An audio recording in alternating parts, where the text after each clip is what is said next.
pwesto, Junior Chapel, and Junior Brand. May garahe na, may bubong maluwag, kahit mga 100 tao, kasya. At tingnan nyo naman yung itsura niya mga guys. Yung nasabi kong chapel. Ito, kakituro ko sa inyo kung gaano kalawag itong chapel na ito.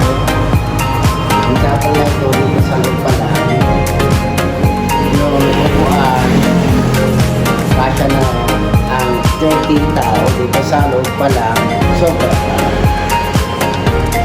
Yung chapel na ito. So, lahat ng ito na makikita nyo mga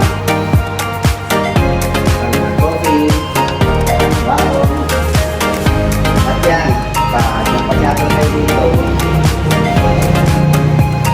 aalisin ko yan dahil ito sa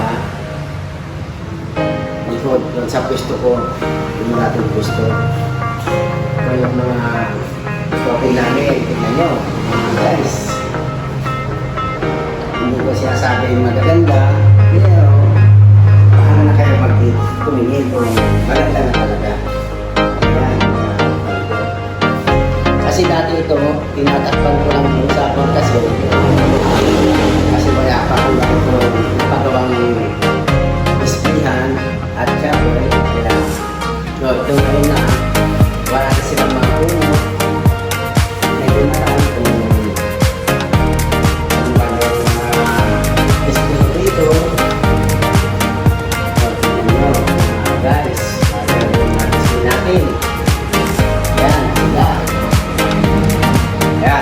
mga sasakyan naman, mga guys,